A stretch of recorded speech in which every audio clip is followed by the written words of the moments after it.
গ্রামে সুরেশ আর হরিলাল নামের দুজন ব্যক্তি থাকত। ওরা দুজন প্রতিবেশী ছিল। ওদের দুজনের বাড়ি আমনে সামনে ছিল। হরিলাল নিজের প্রতিবেশী সুরেশের থেকে বেশি ধনবান ছিল। সুরেশ যেখানে একটা ক্ষেতের মালিক ছিল, হরিলালের কাছে অনেকগুলো ক্ষেত ছিল। হরিলালের স্ত্রী বিমলা আর তার 20 বছরের মেয়ে রুকমণি হরিলালের কাজে খুবই প্রসন্নিত থাকত। বিমলা, তাড়াতাড়ি আমার জন্য 1 কাপ চা নিয়ে এসো। আজকে একটা জরুরি কাজে আমাকে বাইরে যেতে হবে। আজকে সকাল সকাল তোমার কোন জরুরি কাজ মনে পড়লো গো, যে তুমি জল খাবার না খেয়ে শুধু 1 কাপ চা খেয়ে এখান থেকে চলে যাচ্ছ? তুমি তো জানোই বিমলা যে আজকাল জমিতে কাজকর্ম বেড়ে গেছে।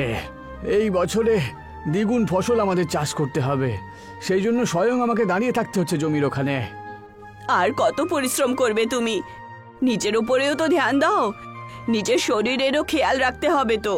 তুমি যদি এত পরিশ্রম করবে তাহলে স্বাস্থ্যের প্রতি কি করে ধ্যান দেবে? আর অসুস্থ হয়ে পড়বে গো।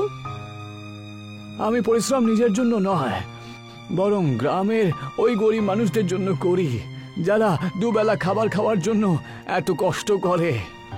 আমি জানি গো, তুমি তোমার রোজগারের টাকার অনেক বড় অংশ গরিবদেরকে দান করে দাও। আমাদের গ্রামের যোগিয়া জ্যাঠার মেয়ে 1 মাস পরে বিবাহ রয়েছে। পরশু যোগিয়া জ্যাঠা আমার কাছে এসেছিলেন সাহায্য চাইতে। তুমি কখনো কারো সহায়তা করতে বারণ করেছো নাকি? এটাই হলো তোমার প্রশ্নের উত্তর। আমি যদি পরিশ্রম না করি তাহলে আমি অন্যকে সাহায্য করব কি করে?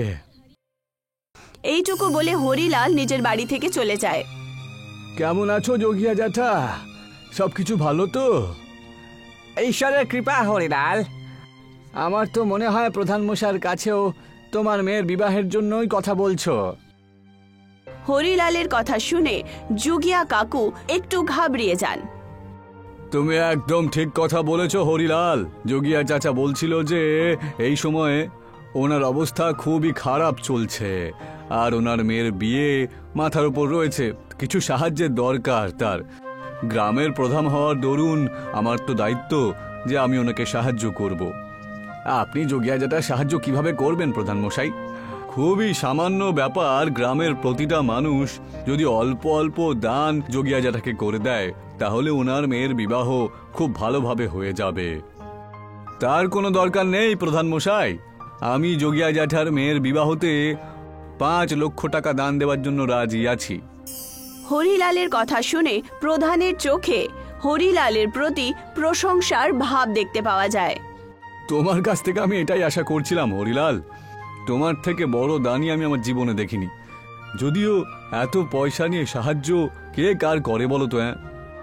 আসলে যোগিয়া জ্যাঠাকে আপনার সামনে দাঁড়িয়ে থাকতে দেখে অবাক হয়েছিলাম, কারণ আমি তো ওনাকে কথা দিয়েইছিলাম যে আমি ওনার মেয়ের বিবাহে ওনাকে সাহায্য অবশ্যই করব।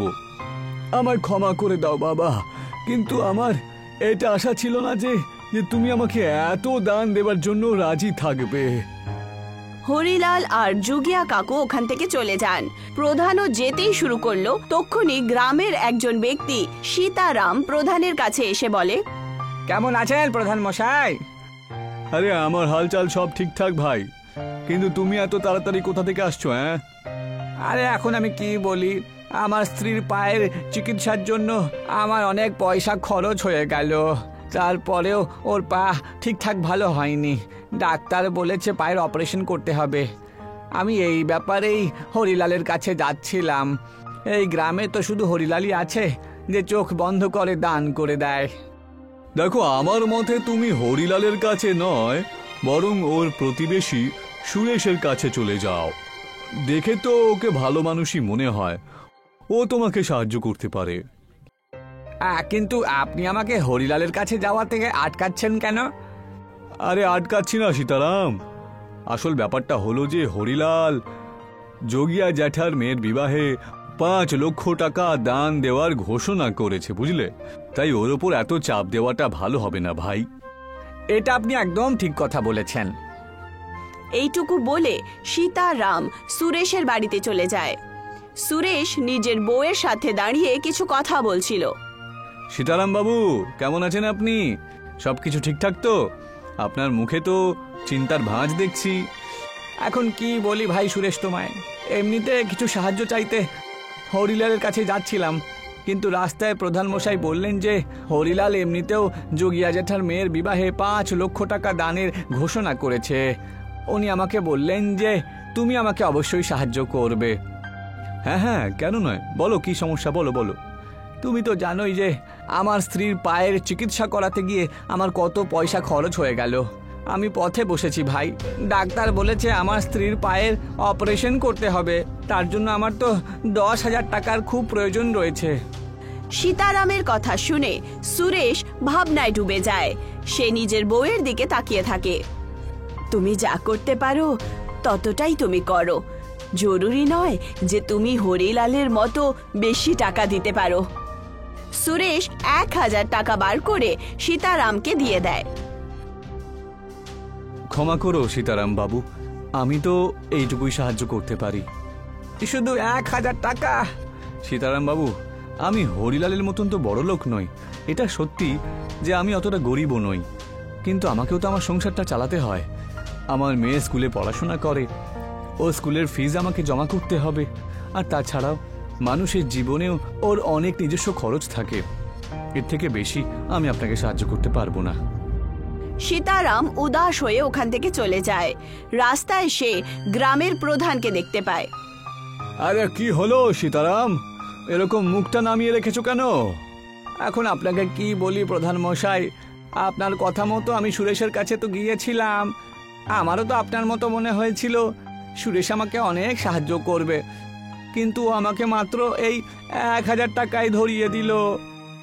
এই সুরেশের ওপর আমার দয়া হচ্ছে এখন। একজন ওর প্রতিবেশী হরিলাল, যে দান করার আগে একবারও ভাবে না, আর এই কিপটে বেটা সুরেশ, এই ধরনের লোকের কাছে এত পয়সা না থাকাই ভালো। তুমি হরিলালের কাছেই চলে যাও, ও 5 লক্ষ টাকা যখন দান দিতে পারবে, সে নিশ্চয়ই তোমাকে ও অল্প পয়সা অবশ্যই দিতে পারবে।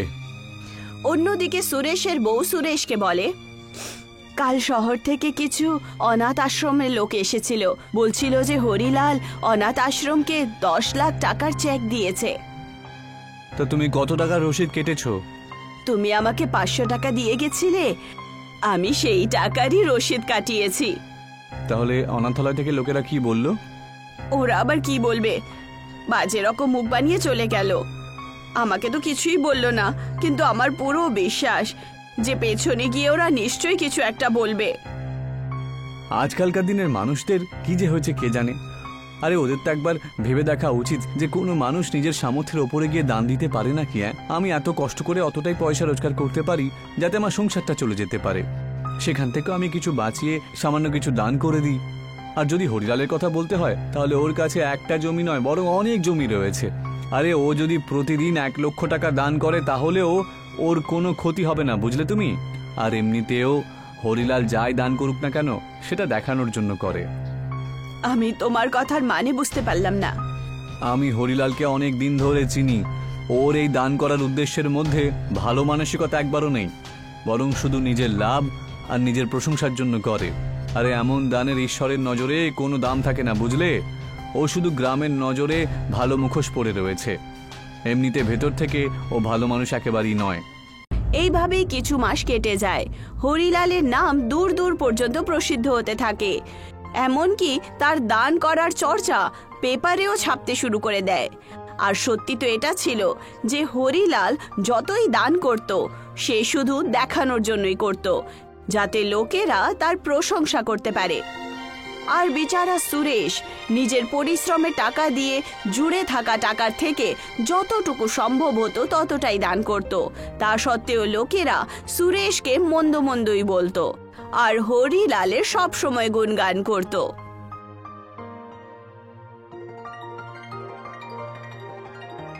একদিন হরিলাল নিজের খেতে দাঁড়িয়েছিল, আর তক্ষুনি তার চাকর বল্লি এসে তাকে বলে, সত্যি না মেনে আর পারলাম না হরিলাল বাবু, আপনার নাম দান দেওয়াতে তো একেবারে দূর দূরান্ত পর্যন্ত প্রসিদ্ধ হয়ে গেল, আর তার উপর আবার আপনার দান দেওয়ার খবর দিল্লির কাগজেও দেখছি ছাপতে শুরু করে দিল। আরে আমি তো এটাই চাইছিলাম বললি। আপনার কথাটা ঠিক বুঝলাম না বাবু। ওরে মূর্খ, তোর কি মনে হয় আমি এই দান যা লোকজনকে দিই সেটা কি মন থেকে দিই? আরে আমি চাইলে পরে তো এই ভিখারিদের আমি একটা টাকাও দেব না, বুঝলে? কিন্তু দান দিতে আমি বাধ্য, বুঝেছো? আর আমি আমার এই বাধ্যটাকে নিজের সুযোগ করে নিয়েছি। আমি একজন আসল ব্যবসায়ী। এ আপনি কি কথা বলছেন বাবু? হ্যাঁ, আপনার কোনো কথা আমার ঘটে ঢুকছে না যে। হ্যাঁ, ওরে মূর্খ বল্লি, আমার জমি থেকে আমি এত বেশি রোজগার করতে পারি না যা শহরে ব্যবসা যারা করে, বড় বড় বিজনেস টাইকুনরাও ইনকাম করে না। কিন্তু তা সত্ত্বেও আজ পর্যন্ত আমার দরজার কাছে কোনোদিন ইনকাম ট্যাক্সের রেট পড়েনি রে।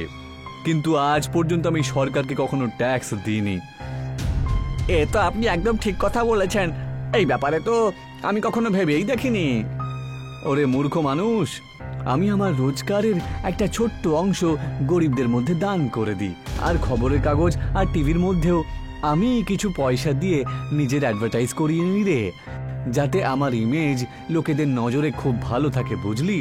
আর আমার বাড়িতে কোনোদিনও ইনকাম ট্যাক্সের রেট না পড়ে।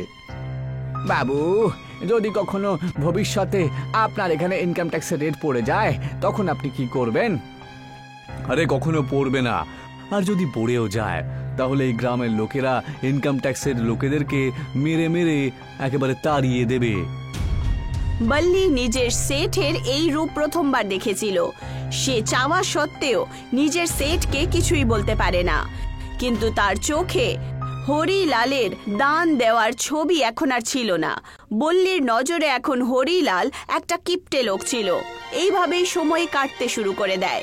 আর একদিন হঠাৎ করে হরিলালের মেয়ে রুক্মিণীর শরীর খারাপ হয়ে যায়। হরিলাল নিজের মেয়েকে নিজের গ্রামেরই সেই হাসপাতালে নিয়ে যায়, যেই হাসপাতাল বানানোর জন্য সে অনেক দান দিয়েছিল, কিন্তু শুধু দেখানোর জন্য। ডাক্তার, আমার মেয়েকে ঠিক করে দিন। ও হঠাৎ করেই অজ্ঞান হয়ে গেল দাঁড়িয়ে দাঁড়িয়ে। চিন্তা করবেন না হরিলাল বাবু, আপনার এই ঋণ এই গ্রামের কে না জানে। আজকের এই হাসপাতাল আপনার জন্যই তো তৈরি হয়েছে। আমি পুরোপুরি চেষ্টা করব। এইটুকু বলে ডাক্তার রুক্মিণীর কিছু টেস্ট করতে শুরু করে। টেস্ট রিপোর্ট দেখার পর ডাক্তারের চেহারায় গম্ভীরতা দেখতে পাওয়া যায়। কি হয়েছে ডাক্তার বাবু? সবকিছু ঠিকঠাক তো? হরিলাল বাবু, আপনার মেয়ের ইনফেকশন হয়ে গেছে। ইনফেকশনটা তো ঠিক হয়ে যাবে, কিন্তু তারপরে ওকে রক্ত দিতে হবে, বুঝলেন তো? কিন্তু আপনার মেয়ের ব্লাড গ্রুপ যে কারোর সাথেই ম্যাচ করছে না। আপনি চিন্তা করবেন না, আমি পয়সা জলের মতো বইয়ে দেব। আপনি যে করেই হোক আমার মেয়ের রোগ একেবারে ঠিক করুন। হরিলাল বাবু, আপনার মেয়ের যে ব্লাড গ্রুপ রয়েছে সে ব্লাড শহরে কোথাও পাওয়া যাচ্ছে না। আমি সব জায়গায় ফোন করে দেখে নিয়েছি। আর গ্রামের সমস্ত গ্রামবাসীদের ব্লাড গ্রুপ আমার ফাইলে গচ্ছিত রাখা আছে। গ্রামেও এমন কোনো মানুষ নেই যার ব্লাড গ্রুপ আপনার মেয়ের ব্লাড গ্রুপের সাথে ম্যাচ করে। যদি তাই হয় তাহলে আমার শরীর থেকে এক এক বিন্দু রক্ত আপনি আমার মেয়েকে দিয়ে দিন প্লিজ। আই এম সরি, কিন্তু এটা হতে পারে না। গ্রামে একজন মানুষ এমন আছে যারা আজ পর্যন্ত কোনোদিন অসুস্থ হয়নি, আর না কখনো সে হাসপাতালে এসেছে। ওই লোকটার ব্লাড গ্রুপটা তোমার মেয়ের সাথে ম্যাচ করতে পারে। আমাকে বলুন, কে সেই মানুষ? সুরেশ। হরিলাল দৌড়তে দৌড়তে সুরেশের কাছে চলে যায়। হরিলালকে ঘাবড়িয়ে দেখে সুরেশ হরিলালকে বলে ওঠে, কি হলো হরিলাল বাবু, আপনি এরকম চিন্তিত রয়েছেন কেন? হরিলাল কাঁদতে কাঁদতে সুরেশকে বলতে শুরু করে, আমি আপনার ব্যাপারে সবকিছু জানি হরিলাল বাবু। আমি এটাও জানি যে আপনি যা দান গ্রামবাসীদের দেন সেটা কি মানসিকতার থেকে দেন। কিন্তু আপনি ভয় পাবেন না, আমি আপনার মতন নই। যদি আমার ব্লাড গ্রুপ আপনার মেয়ের সাথে ম্যাচ করে যায় তাহলে আমার শরীরের রক্তের এক এক বিন্দু আপনার মেয়েকে অবশ্যই দেব। এইটুকু বলে সুরেশ হরিলালের সাথে ডাক্তারের কাছে চলে যায়।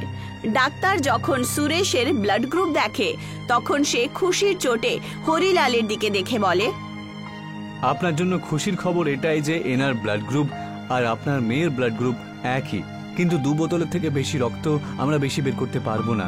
কিন্তু আপনার মেয়ের যে 3 বোতল রক্তের দরকার রয়েছে। কোনো ব্যাপার না ডাক্তার বাবু, আপনি আমার শরীর থেকে 3 বোতল রক্ত বের করে নিন। আমার পুরো বিশ্বাস আমার কিচ্ছু হবে না, কারণ জীবন আর মৃত্যু তো ঈশ্বরের হাতে রয়েছে। আর আমি যা দান করি নিজের সৎ মানসিকতা থেকে করি, আমার কিচ্ছু হবে না। সুরেশের কথা অনুযায়ী ডাক্তার তৈরি হয়ে যায়। কিছু ঘন্টা পর হরিলালের মেয়ে সুস্থ হয়ে দাঁড়িয়ে পড়ে, আর সুরেশকেও কিছুই হলো না, সে একদম সুস্থ ছিল। আজ তুমি আমাকে বলে দিলে সুরেশ, যে সত্যিকারের দান কাকে বলে। আমি তো আমার লাভ আর নিজের প্রশংসার জন্য মানুষকে দান করে এসেছি, কিন্তু আজকে তুমি যা দান দিয়েছো সেটাই হলো আসল দান। আজকে আমার পুরো বিশ্বাস হয়ে গেল যে সৎ মানসিকতা থেকে করা দানই তো সব থেকে মূল্যবান হয়। সেই দিনের পর হরিলাল ঠিক হয়ে যায়। সে সরকারকে ট্যাক্স দেওয়াও শুরু করে দেয়, আর তার উপরে সে ট্যাক্সের যত টাকা এখন পর্যন্ত বাঁচিয়ে রেখেছিল সেই সমস্ত টাকা সরকারকে দিয়ে দেয়। আর এখন হরিলাল শুধু সত্যি মনে দান পুণ্য করত।